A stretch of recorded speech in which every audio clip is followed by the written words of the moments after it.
లూకా సువార్త 15వ అధ్యాయము మనకందరికి కూడా బాగా పరిచయమైనటువంటి లేఖన భాగము. ఈ లేఖన భాగంలో నుండి కొన్ని తలంపులు మనం చూసుకొని వ్యక్తిగతంగా ప్రభువును ఆరాధిస్తాం.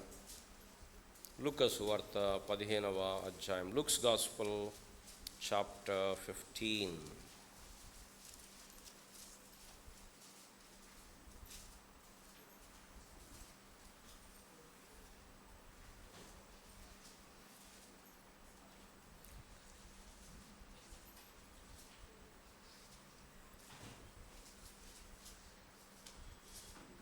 ఈ అధ్యాయం మొత్తాన్ని కూడా మనం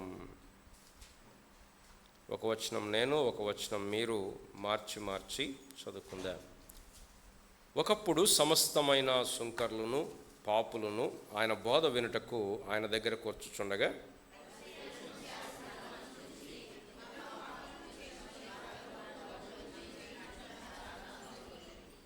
అందుకు ఆయన వారితో ఈ ఉపమానం చెప్పాను. మీలో ఏ మనుషునికైనాను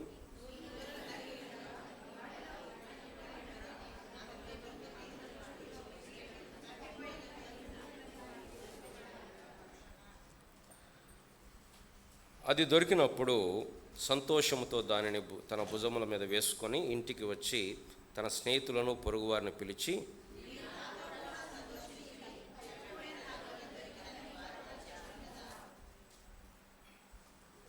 అటువలే మారు మనసు అక్కర్లేని 99 మంది నీతిమంతుల విషయమై కలుగు సంతోషము కంటే మారు మనసు పొందు ఒక పాపి విషయమై పరలోకమందు ఎక్కువ సంతోషం కలుగును.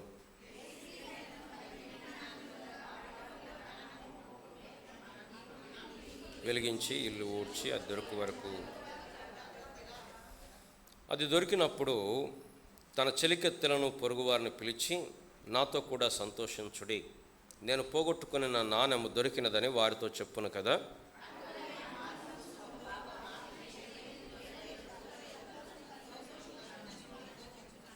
మరియు ఆయన ఇట్లా, నేను ఒక మనుషునికి 2 కుమారులుండ్రి.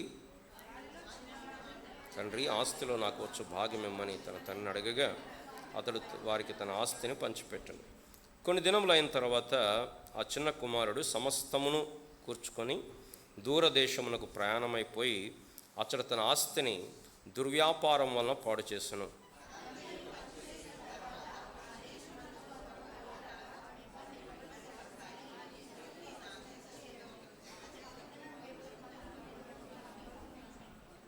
వాడు పందులు తిను పొట్టుతో తన కడుపు నింపుకొని ఆశపడను గాని ఎవడునూ వానికేమీ ఇయ్యలేదు.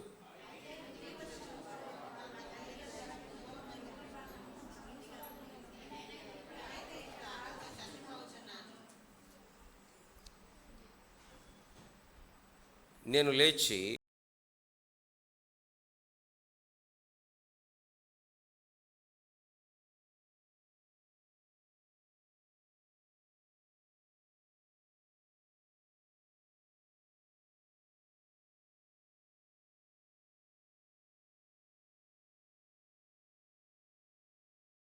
పరిగెత్తి వారి మెడ మీద పడి ముద్దు పెట్టుకున్నాను.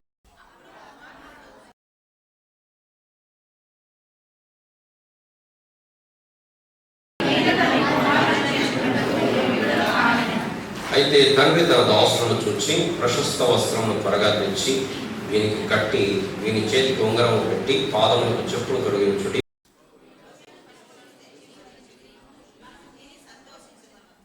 ఈ నా కుమారుడు చనిపోయి మరలా బ్రతికెను, తప్పిపోయి దొరికనని చెప్పాను. అంతటా వారు సంతోషపడసాగిరి.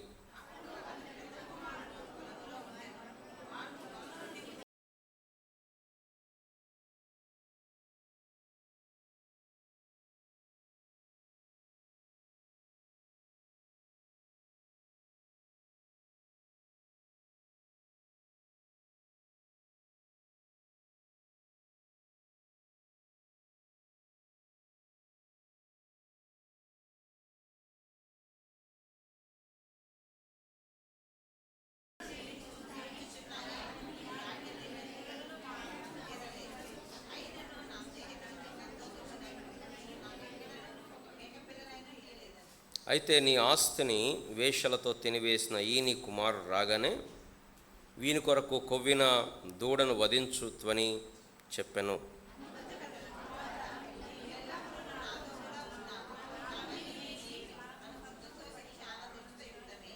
ఈ నీ తమ్ముడు చనిపోయి తిరిగి బ్రతికెను, తప్పిపోయి దొరికెనని అతనితో చెప్పెను.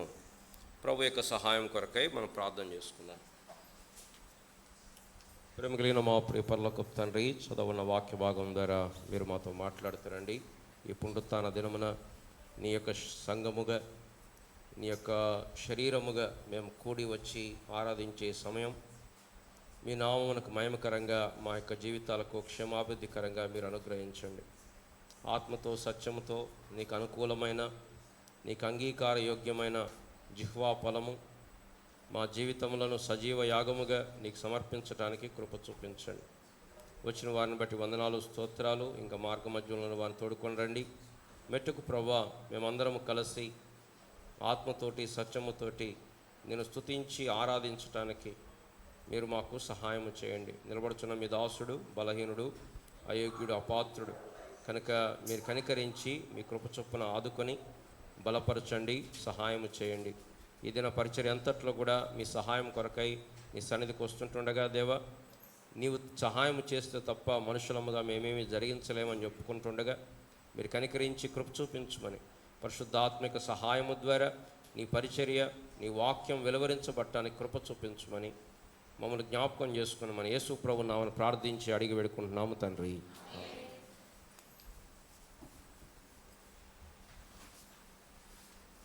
యేసు ప్రభువారు ఈ లోకంలో పరిచర్య చేసినప్పుడు అనేకమైనటువంటి ఉపమానాలు ఆయన వారితో చెప్పాడు.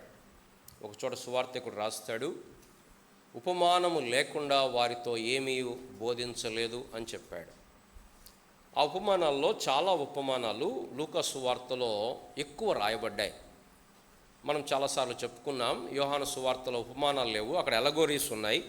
ద్రాక్షవల్లిని, నేను జీవపు వెలుగును, నేను జీవాహారం, అవన్నీ ఎలగోరీస్ అంటారు, దృష్టాంతాలు లేకపోతే పోలికలు అంటారు. కానీ లూకా సువార్తలో, మత్తయి సువార్తలు కూడా ఉన్నాయి, పరలోక రాజ్య ఉపమానాలు కనపడతాయి. 13వ అధ్యాయంలో చాలా ఉపమానాలు మనకు కనపడతాయి. లూకా సువార్తలో చాలా పరిచయమైనటువంటి ఉపమానాలు మనకు కనపడతాయి. తప్పిపోయిన కుమారుడు, మంచి సమరయుడు, తర్వాత ధనవంతుడు లాజరు. సరే, కొంతమంది ఉపమానం అంటారు, పేర్లు కూడా ఉన్నాయి కాబట్టి అది నిజంగా జరిగిన సంఘటన అంటారు. బట్ సంథింగ్ లైక్, అంటే యేసు ప్రభువారు ఏదైనా ఒక విషయాన్ని వారికి చెప్పాలనుకున్నప్పుడు వారికి ఆ ఉపమాన రూపంలో బోధించాడు. కాదు ఇప్పుడు బోధించే మేము ఉపమానం వాడచ్చు, కానీ ఉపమానమే వర్తమానం కాదు, అంటే సొంత ఉపమానాలు, బైబిల్లోని ఉపమానం కాదు. అన్నిటి దినాలు చాలామంది ఏం చేస్తున్నారంటే వారికి ఏదో కథ, ఒక స్టోరీ తీసుకొని దాని చుట్టూ ఈ వాక్యాన్ని అల్లుతున్నారు. వాక్యము ప్రధానమై దానికి ఉపయోగపడితే కొంతమేరకు పర్వాలేదు, కానీ కథే వర్తమానం కాకూడదు. మన సాక్ష్యం వర్తమానం కాదు, మనం చెప్పే కథ వర్తమానం కాదు.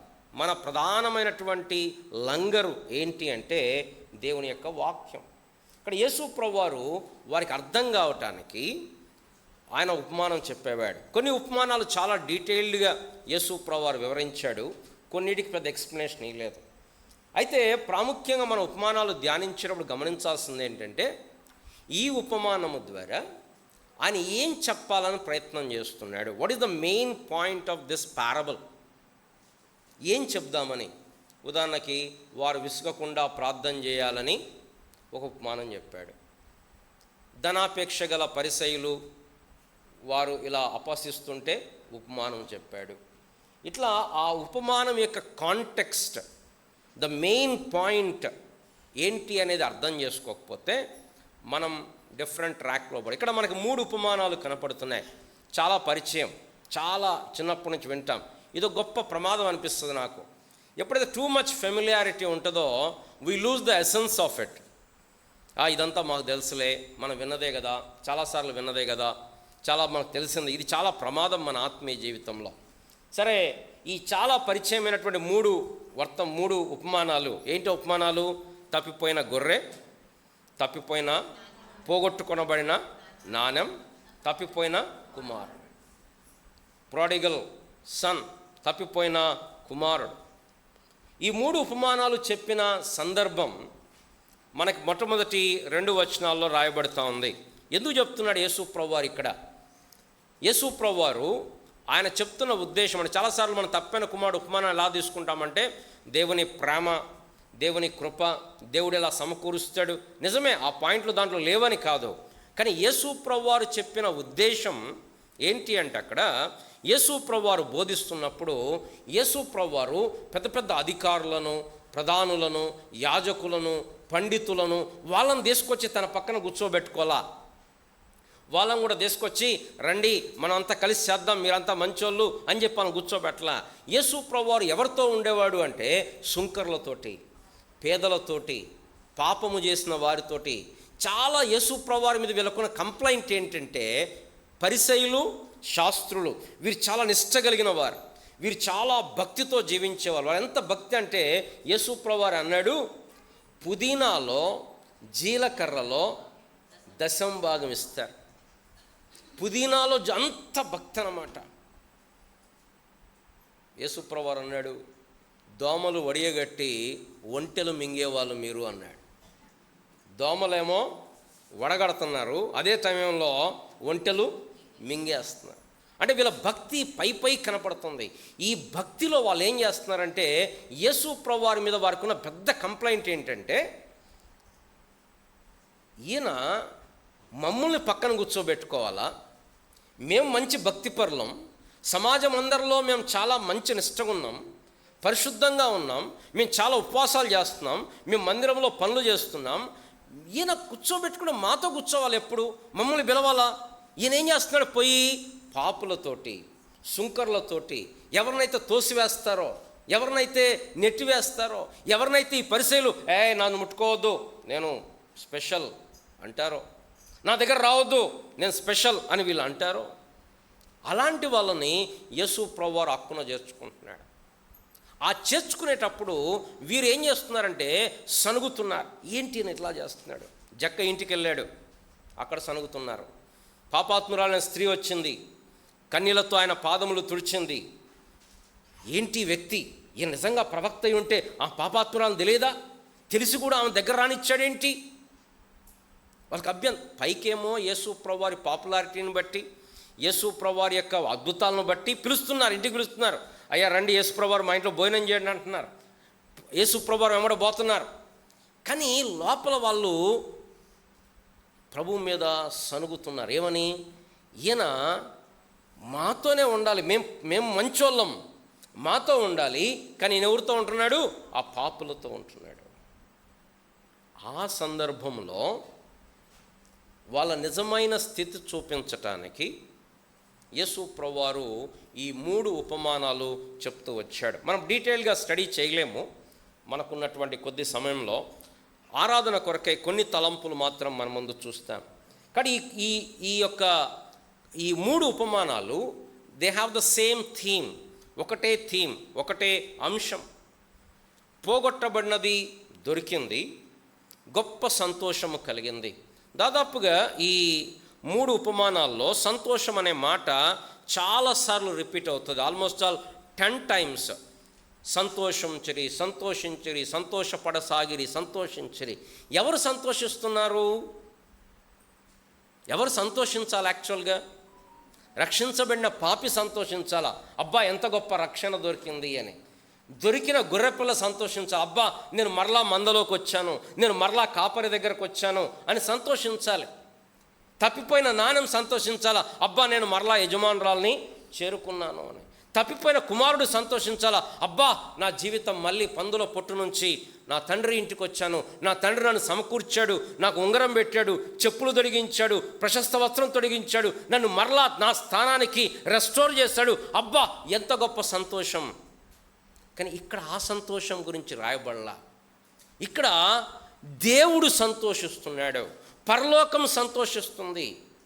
ఒక దైవజనుడు అన్నాడు, మానవుడు దేవుని కొరకు ఆకలి ఆశపడే దానికంటే కూడా దేవుడు పాపి పట్ల అంత ఎక్కువ ఆశ కలిగి ఉన్నాడు. మనము దేవుని కొరకు ఎంత ఆకలిగా ఉంటామో దేవుడు మన కొరకు అంతకంటే ఎక్కువ ఆకలి.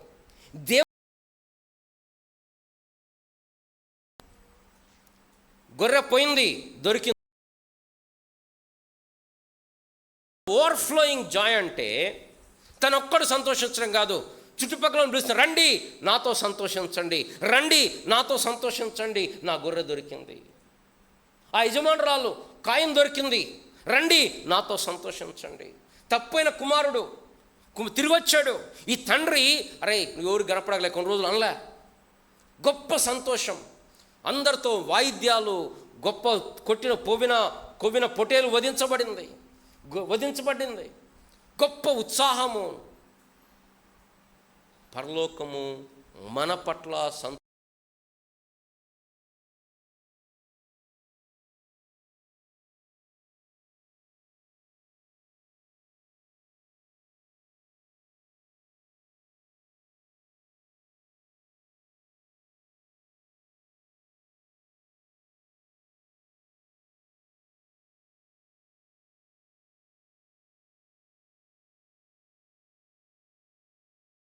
తప్పిపోయిన నాణము, తప్పిపోయిన కుమారుడు, ఈ మూడు కూడా చూస్తే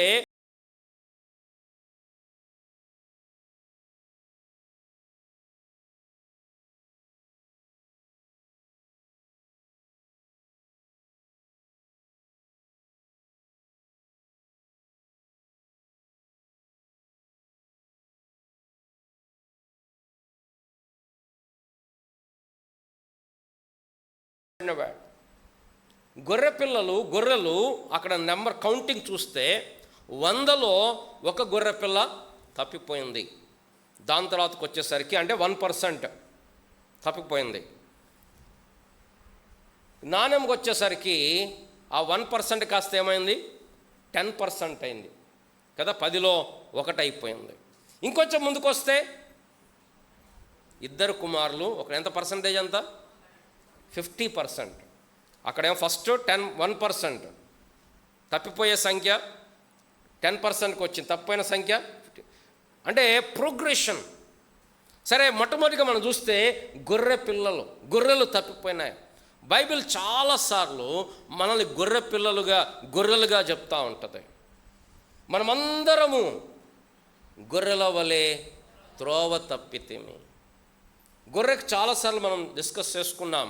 గొర్రెల యొక్క ప్రాముఖ్యమైన లక్షణం ఏంటంటే, ద యూనిక్ క్యారెక్టరిస్టిక్ ఏంటంటే, ఇట్ కెనాట్ రిటాలియేట్.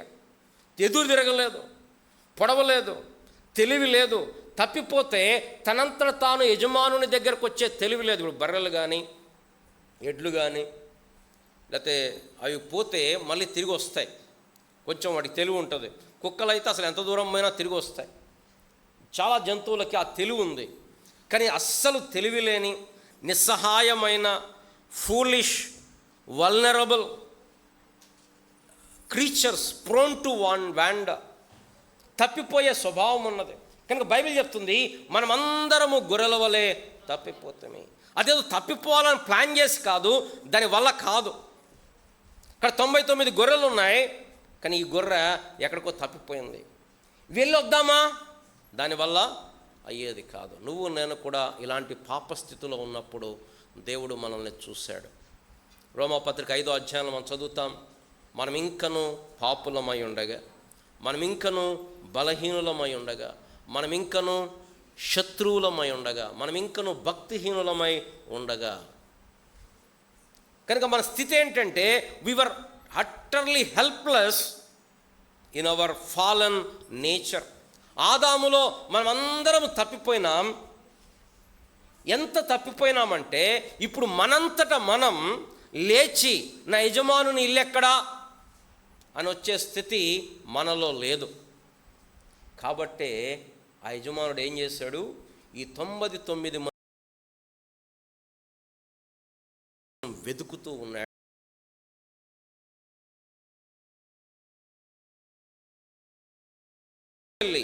అది దొరికినప్పుడు దాన్ని మరలా తీసుకొచ్చి స్థానంలో మనముండి చూసినప్పుడు, ఎలాంటి స్థితిలో ఉన్నప్పుడు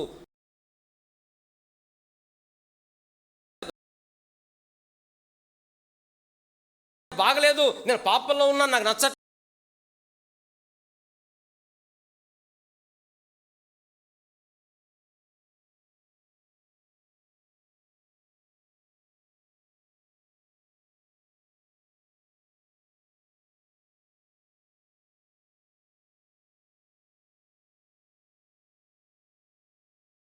మనం ప్రభు దగ్గరకు వచ్చామని కాదు, ప్రభువు మన దగ్గరకు వచ్చాడు. కారణం మన లేయా గురించి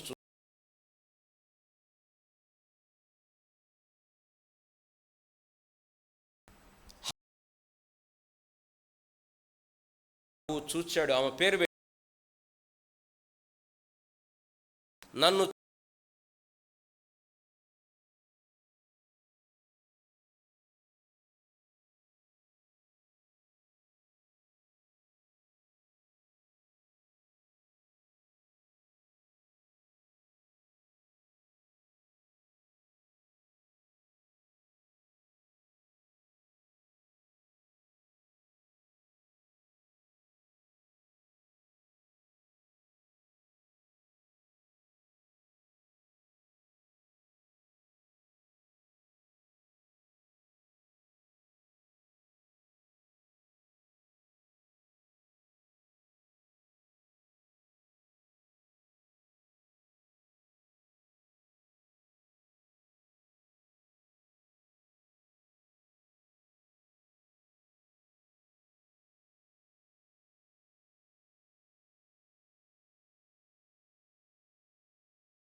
వెదకి రక్షించుటకు మనుష్య కుమారుడు ఈ లోకమునకు వచ్చెను. జక్కయ్య, నీ ఇంట నేను దిగవలసి ఉన్నది, త్వరగా దిగిరా, నేను నీ ఇంట ఉండవలసి వచ్చింది. ఎందుకు ప్రభువా? నశించిన దాన్ని వెదకి రక్షించుటకు మనుష్య. లోకంలో చాలా మంది దేవుళ్ళు దేవతలు కనబడతారు. మన భారతదేశంలో ఉన్న మతాలు చాలాసార్లు మనం వినే సంగతి ఏంటంటే, మంచోళ్ళను దేవుడు దగ్గర చేర్చుకుంటాడు, చెడ్డోళ్ళని దేవుడు శిక్షిస్తాడు. కానీ బైబిల్ ఏం చెప్తుందంటే, మంచోళ్ళు లేరు, ఒక్కరు కూడా లేరు. కానీ దేవుడు ఏం చేయాలి? అందరినీ శిక్షించాలి. కానీ దేవుని స్తోత్రం, యేసు ప్రభువు చెప్పాడు, నేను నీతిమంతులను పిలువ రాలేదు, నేను వచ్చిందే. కానీ కొంతమంది ఉన్నారు, వాళ్ళు ఏమనుకుంటారో తెలుసా? మేము పాపులం కాదు. ఎవరు? పెద్ద కుమారులు లాంటి వాళ్ళు, పరిసయ్యులు, శాస్త్రులు. వాళ్ళు ఏమనుకుంటారు? నేను ఇంత వాక్యాలు పాటిస్తున్నా అనుకుంటారు. కానీ నిజమైన విశ్వాసం ఏం చేస్తాడంటే, ఆ విరిగి కలిగిన మనస్సుతోటి ప్రభువును స్తుతించి ఆరాధిస్తాడు. మూడవది, తప్పిపోయిన కుమారుడు కనబడుతున్నాడు. ఈ తప్పిన కుమారుడులో నిన్ను నన్ను చాలా చూసుకోవచ్చు. గొర్రెలను చూసాం, నిస్సహాయమైనటువంటి స్థితి చూసాం, నాణ్యములో జీవము లేని స్థితిని చూశాను. ఈ తప్పిపోయిన కుమారుల్లో విల్ఫుల్, డెలిబరేట్ రెబెలియన్ మనం చూస్తున్నాం. ఆ దినములలో ఉమ్మడి కుటుంబాలు ఉండేవి. తండ్రి బ్రతికుండగానే ఆస్తిని పంచడం అనేది చాలా అవమానకరమైనటువంటి సంగతి. ఆ చిన్న కుమారుడు తన ఆస్తిని పంచమని చెప్పి అడిగాడు. ఆ తండ్రి లక్షణాలు కూడా మీరు ఇంటికి వెళ్ళిదో ధ్యానించండి. తండ్రి తన కుమారుడు ఎలా డీల్ చేస్తాడో చూస్తే అద్భుతమైన సంగతులు మనకు కనపడతాయి. సరే, అక్కడ మనం చూసినప్పుడు పిల్లరా, ఆ యొక్క చిన్న కుమారుడు సమస్తాన్ని సమకూర్చుకున్నాడు, దూరదేశం వెళ్ళిపోయాడు. అంటే తన తండ్రిని తిరస్కరిస్తున్నాడు. తండ్రి యొక్క ఆస్తి కావాలి, కానీ తండ్రి వద్దు. చాలామందికి దేవుడిచ్చే ఆశీర్వాదాలు కావాలి, దేవుడిచ్చే ఈవులు కావాలి, కానీ దేవుడు, ఆయన మార్గములు, ఆయన ఆలోచనలు, ఆయన తలంపులు, ఆయన ప్రకారం నేను జీవించాలి, దేవుని వాడుకుందామని కదా. దేవుడు నాకు అది కావాలి, నాకు ఇది కావాలి, కానీ నీ మార్గం ఏంటో నాకు అవసరం లేదు, నువ్వు నన్ను ఎలా జీవించాలి, నాకు రూల్స్ పెట్టొద్దు. నేను అనుకున్నట్టు నువ్వు చేయాలి. ఈ తప్పిపోయిన కుమారుడు, ప్రాడిగల్ సన్, ఈ చిన్న కుమారుడు, తండ్రి ఆస్తి కావాలి, కానీ తండ్రి యొక్క ఆ అదుపాజ్ఞలలో, ఆధీనంలో, తండ్రి చేతి కింద ఉండటం తాను ఇష్టపడట్లేదు. ఇదే సమస్య మానవులతో కదా. మనమందరము, మనలో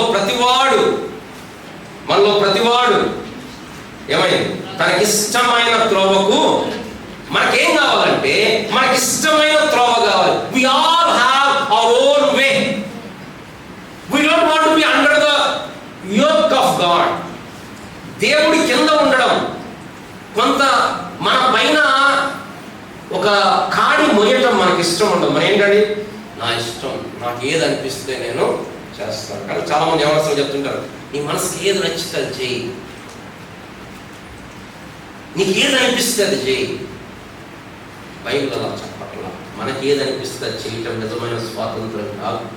మనం ఏం చెయ్యాలో అది చేయటం నిజమైన యవనస్తులతో చాలా సమస్య ఏంటి, మనం చెప్పకూడదు వాళ్ళకి, నువ్వు పొద్దున్నే లే, నువ్వు ఇలా బైబిల్ చదువుకో, నువ్వు ఇలా ఉండు చెప్తారు కదా, ఊరికి చెప్తున్నాడు. That is human nature. ఎక్కడి నుంచి వచ్చింది? మన అవ్వ ఆదాములు ఏం చేశారు?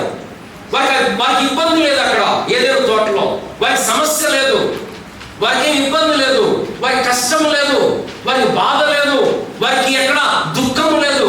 మరి ఎందుకు తిరిగారు? సాతానుడు చెప్పాడు, ఈ పండు తింటే మీరు దేవతలైతారు. అంటే ఏంటి? మీరు దేవుని కింద ఉండాల్సిన పని లేదు, దేవుని ఆజ్ఞలను పాటించాల్సిన పని లేదు.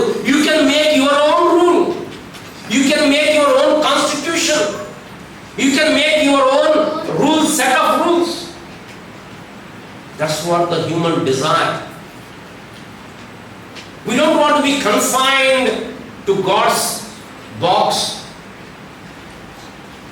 ఉదయం అన్నాడు, దేవుని ఆజ్ఞలు ఎలాంటివంటే, మనం ఘాట్ రోడ్లో వెళ్ళేటప్పుడు రైలింగ్స్ పెడతారు.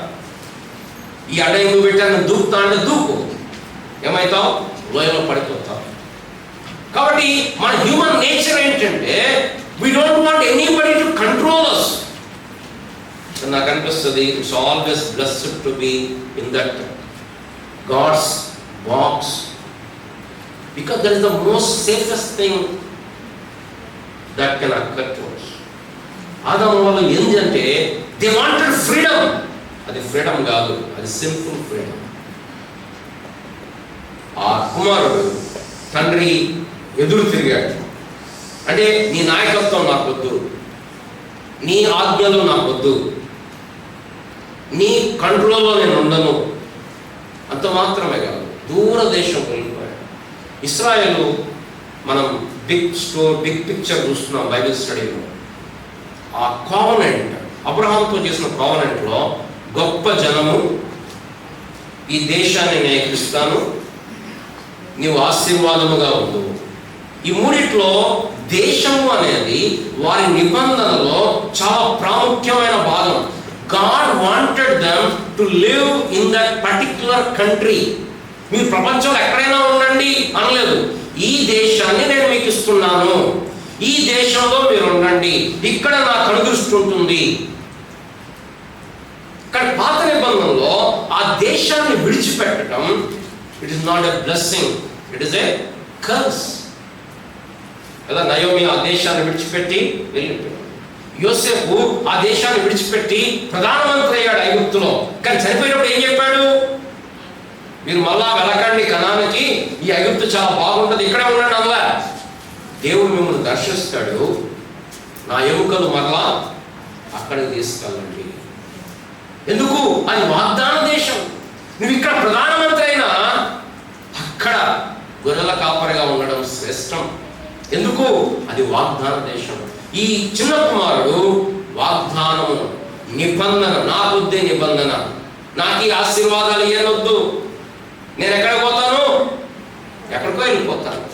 దేవుడు నేను ఆశీర్వదిస్తాను, ఈ దేశం మీద నాకు కనుదృష్టి ఉంటుంది, నేను మిమ్మల్ని తోడుగా ఉంటాను, మీ మధ్యలో టబర్నాకులు కట్టాను, నేను మీ మధ్యలో నివాసం ఉంటాను.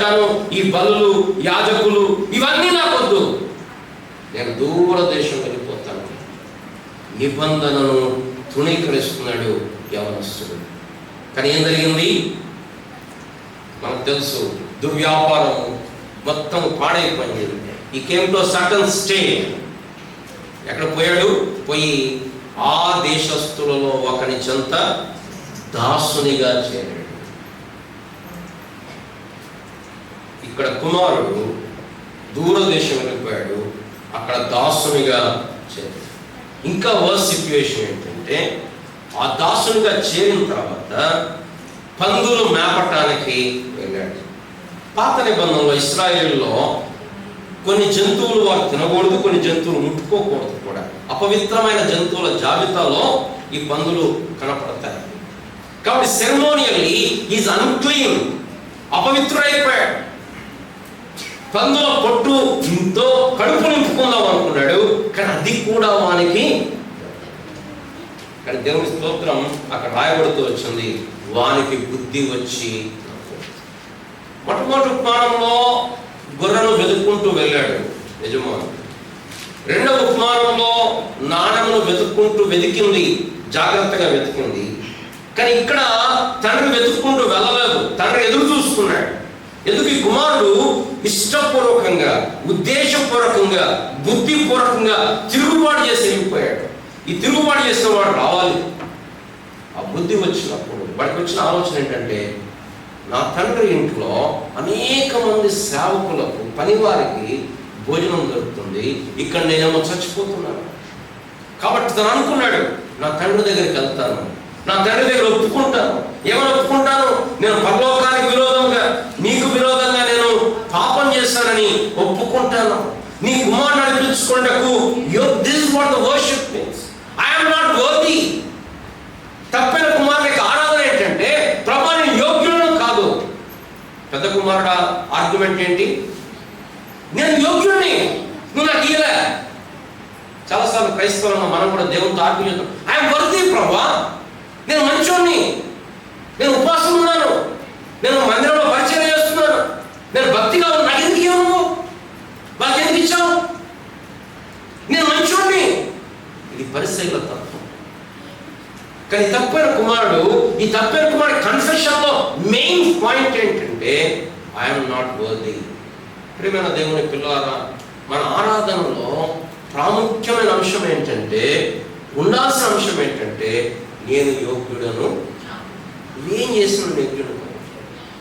చాలాసార్లు విషాదకరం ఏంటంటే, క్రైస్తవుల ప్రార్థనలో, పాటల్లో, ఆరాధనలో దీనికంటే నేను యోగ్యుడిని. పరిచయం ప్రార్థన గుర్తుంది కదా, ఏం ప్రార్థన అది? నేను సుంకరి వల్ల లేదు, వాళ్ళ వల్లే లేదు, నేను మంచోడిని, ఉపవాసం ఉంటున్నా, దశంభాగం ఇస్తున్నా, చాలా మంచివాడు, నేను మంచోడి ప్రభా, నువ్వు మంచోడి ప్రభా, మన ఇద్దరం మంచి ఈక్వల్. ఇది ఆరాధన కాదు. ఆరాధన ఏంటంటే, ఆ కిరీటము నేల మీద పడవేసి, ద థ్రోన్ కాస్ట్ పడవేసి, నీవే మహిమ ఘనత ప్రభావములు పొందాలి. Real worship.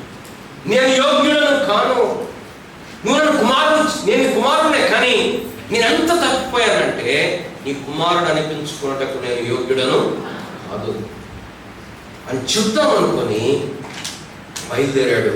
నేను ఇప్పుడు ఏమైతాను? నీ కూలివానిలో. I don't deserve anything you give me. Unfortunately, Satan tells us to deserve more than what God is giving. అవతో అదే చెప్పాడు. అసలు నిజంగా చూస్తే మీ ఎక్స్పీరియన్స్, మీ మంచితనానికి మీరేమై ఉండాలా? ఎంత ఆశీర్వదించబడాలి. దేవుడు ఎందుకు మిమ్మల్ని ఆశీర్వదించట్లేదు? అసలు మీరు చూడు, మీ పక్కన వాళ్ళు ఎట్లా ఆశీర్వదించబడ్డారో. దేవుడు లేకుండానే మీరేం తిట్టున్నారు. ఇంకా దేవుడు ఎక్కడో తప్పు చేస్తున్నాడు. దేవుడు సరిగా పరిపాలించట్ల ప్రపంచాన్ని. నిజమైన విశ్వాసి, ప్రభు నెరిగిన విశ్వాస ఆరాధన ఏంటంటే, ప్రభు నువ్వు నాకేదో ఇస్తావని కాదు, అసలు నువ్వు ఇచ్చిన దానికి నేను యోగ్యుడిని కాదు. నేను ఈ కుమారుడైనప్పటికీ నేను కుమారుడిని డిమాండ్ చేయలేను. ఇప్పుడు నువ్వెందుకు ఇవ్వవు? పెద్ద కుమారుడు చేసేది అదే కదా. ఏమన్నాడు? నాకు ఎందుకు ఇయ్యో, నాకు ఇంతమంది ఇవ్వలేదండి. నువ్వు నా స్నేహితులు సంతోషిస్తాడేంటి? నీ దగ్గర సంతోషం లేదు, నాకు నేను సేవిస్తున్నాను కానీ నీ దగ్గర సంతోషం లేదు. నా సంతోషం ఎక్కడ ఉంది? నా ఫ్రెండ్స్ దగ్గర ఉంది. తండ్రిని బయటికి రప్పించాడు పెద్ద కుమారుడు. రోడ్డు మీద వాగ్వాదం చేస్తున్నాడు. తండ్రి బతిమలాడుకుంటున్నాడు, పెద్దోడు రెచ్చిపోతున్నాడు. యేసుప్రభువు వారు సడన్గా ఇక్కడ ఆఫ్ చేశాడు స్కూల్. మళ్ళీ ఆ పెద్దోడు లోపలికి వెళ్ళాడా, బయటే ఉన్నాడా? బయట ఆగిపోయిన స్టోరీ. కానీ చిన్న కుమారుడు చూసినప్పుడు ఐ డోంట్ డిజర్వ్, నేను యోగ్యుడను కాదు. ఇలా ఇది మన జీవితంలో దినము మనం నర్చర్ చేసుకోవాల్సిన ఫౌండేషన్ ప్రిన్సిపల్. ఇది ప్రభు కృప తప్ప నేను దీనికి అర్హుడను, పాత్రుడను. Whatever good that may be in us, whatever good that we do, we should never attribute to ourselves. ప్రయాసపడినది నేను కాదు, నాకు తోడై ఉన్న దేవుని కృప. నేనేమై ఉన్నాను దేవుని కృప వలన మాత్రమే. ఎప్పుడైతే దీన్ని గమనించమో కదా, ఇప్పుడు చాలా చోట్ల వచ్చే సమస్యలు ఏంటి? మేము ఇట్లా ఉన్నాం, మేము అలా చేస్తాం, మేము ఎంతగా ఎక్స్పీరియన్స్ ఉంది, మమ్మల్ని పిలవట్లేదు, మమ్మల్ని స్టేజ్ మీద పిలవట్లేదు, మమ్మల్ని ఎలా వాడుకోవట్లేదు, మేము మేము మేము కారణం ఈ యాటిట్యూడ్. అప్పుడు ఇది అద్భుతమైన ఆరాధన అంటే ప్రభా స్తోత్రం అని చెప్పడం మాత్రమే కాదు. ఆరాధన అనేది హృదయ వైఖరి, మన జీవితం ఆరాధన, మన వైఖరి ఆరాధన, మన perspective. Not the only words we say, అది మాత్రమే ఆరాధన కాదు. నేను యోగ్యుడను కాదు, నేను కూలివాడను, కుమారుడను కాదు. కుమారుడు నడిపించుకోవడానికి యోగ్యుడను కాదు. కానీ ఆ తండ్రి దూరముగా ఉన్నప్పుడు వాడిని చూసి పరుగెత్తి, ఎప్పుడు పరిగెత్తారు? స్టేట్ ర్యాంక్ వస్తే, లేకపోతే అన్ని ఎక్కువ మార్కులు వస్తే అప్పుడు అందరికి చెప్పేసుకుంటాం కదా, పరిగెత్తి. ఇప్పుడు ఈ కుమారుడు దూర దేశానికి వెళ్ళి ఆస్తి అంతా పాడు చేసి ఒక్కరిగా వస్తాడు. బహుశా చెప్పులు కూడా ఉండవు, అందుకు చెప్పులు తొలగమన్నాడు. వస్త్రాలని పాతకెళ్ళిపోయి ఉంటాయి, చినిగిపోయి ఉంటాయి. కానీ తండ్రి వాడిని చూచి కనికరపడి పరిగెత్తి వాడి మెడ మీద పడి ముద్దు పెట్టుకోండి. మనలాంటి నుండి రాని వాడు నాకు భేటీ అయిన ముందాడా, వాడు ముందు ఆగు, ఆగు, ఏం చేసావు? ఆస్తి మిగిల్చావా? ఏమైనా ఉందా? మరి అట్లీస్ట్ ఒక పేపర్ మీద రాయి, ఏమని? నేను మరలా చేయను, ఇంకోసారి చేయను గ్యారంటీ ఏంటి? వాడు చెప్తున్నాడు, అయ్యా నేను విరోధంగా పాపం చేశాను, మళ్ళొకసారి చెప్పాను. మనమైతే మళ్ళొకసారి చెప్పు, రికార్డ్ చేద్దాం. రికార్డ్ చేసి మళ్ళీ మన పనికొత్త రెఫరెన్స్ ఫ్యూచర్. తండ్రి కనికరం గలవాడు, గొప్ప ఉత్సవం చేస్తుంది. ఇక అక్కడ మనం చెప్పులు అంటే ఏంటి, ప్రశస్త వస్త్రం అంటే ఏంటి, రింగ్, ఈ మనం అవి తీగలు ఆగకూడదు. ఆ మొత్తం ప్రాసెస్ ఏంటంటే ఏదైతే పూర్వపు స్థితి ఉందో దాన్ని మరలా సమకూర్చుకోండి. కేవలం చేర్చుకోవటం కాదు, పూర్వపు స్థితిని మరలా కలగజేస్తుంది. ఇలా మన యొక్క జీవితాన్ని చూసినప్పుడు, తండ్రి యొక్క ప్రేమను చూసినప్పుడు మనం ప్రభువుని ఆరాధించుకునేటప్పుడు అదే సమయం పరీక్ష చేసుకోవాల్సింది ఏంటంటే ఈ పెద్ద కుమారుని వైఖరి. ముఖ్యంగా మనలాంటి సంఘాల్లో, మనం ఫాలో అవుతున్న ప్యాటర్న్ సంఘాల్లో భక్తి ఎక్కువ ఉంటుంది కదా. మోకాళ్ళు వేస్తాం, ఎక్కువసేపు కూర్చుంటాం, బైబిల్ చదువుతాం, రాసుకుంటాం. తెలియకుండానే మనలో ఒక స్వనీతి బయలుపోతుంది. చాలాసార్లు ఈ స్థితిలోకి వచ్చేస్తాం. ఎట్లా అంటే ఈయన కుమారుడు నా తమ్ముడు కాదు, నా తమ్ముడు నా చెల్లి కాదు, ఈయన కుమారుడు. ఇది చాలా ప్రమాదభరిత. తర్వాత ఎప్పుడైనా మనం ధ్యానం చేద్దాం. కానీ ఇదేంటంటే పరిసయ్యుల యొక్క స్థితి. ఇక్కడ ఆరాధన ఉండదు, ఇక్కడ సనుగు ఉంటుంది, ఇక్కడ తిరుగుబాటు ఉంటుంది, ఇక్కడ మర్మరి సనగటం ఉంటుంది, ఇక్కడ తిరస్కారం ఉంటుంది, ఇక్కడ కఠినత్వం కనపడుతుంది, ఇక్కడ అగౌరవం కనపడుతుంది. అమర్యాద కనపడుతుంది, తిరస్కారం కనపడుతుంది. ఎవరిని తిరస్కరిస్తున్నాడు? తండ్రిని తిరస్కరిస్తున్నాడు. తన తమ్ముడిని అంటున్నాడు, నా తమ్ముడు అనట్లా, ఈ నీ కుమారుడు అంటే నా సంబంధం లేదు. ఎంత కఠినత్వం ఇది! ఎవరైనా పెద్ద కుమారుడే, ప్రభు దగ్గర, తండ్రి దగ్గర ఉన్నాడు, కానీ ఆ తండ్రి ఆయన బతిమలాడుతున్నాడు. ఈ తమ్ముడు కదా, నీ తమ్ముడు చనిపోయి తిరిగి బ్రతికెను, తప్పిపోయి దొరికెను. కాబట్టి మనం 3 విషయాలు ఇక్కడ చూస్తున్నాం. మొట్టమొదటి మన పతన స్థితి, రెండవది దేవుని కృప, మూడవది ఆ పెద్ద కుమారుడు యొక్క కఠినతత్వం. ఒక దైవజనుడు దీన్ని, ఈ స్టోరీ ఎక్కడ ఎండ్ అయిందని చెప్పాడు అంటే, ఈ స్టోరీ ఎక్కడ ఎండ్ అయింది అని చెప్పాడు అంటే, ఆ పెద్ద కుమారుడు లోపలికి వెళ్ళలేదు. ఆ పెద్ద కుమారుడు తండ్రిని చంపేశాడు. ఎక్కడ? కలువరి సిలువలో. యేసు ప్రభువారు మన కొరకు వస్తే కలువరి సిలువలో ఆ యేసు ప్రభువారు నీ కొరకు నా కొరకు మరణిస్తూ ఇది, that's the way the story should have ended. ఆయన యొక్క మరణము ద్వారా నీకు నాకు పాప విమోచన క్రయము కలిగింది. ఇప్పుడు నువ్వు నేత అనుభవిస్తున్నామో ఇదంతా కూడా సిలువ ద్వారా నీకు నాకు వచ్చినటువంటి గొప్ప రక్షణ. ఈ తలంపులతోటి మనం ప్రభువును స్తుతించి ఆరాధిద్దాం. అంత లేచిన కూడా పాట పాడుకుందాం. సండే స్కూల్ పిల్లలు సండే స్కూల్కి వెళ్తారు. యేసును అంగీకరించటి దైవపుత్రుడనైతున్నా.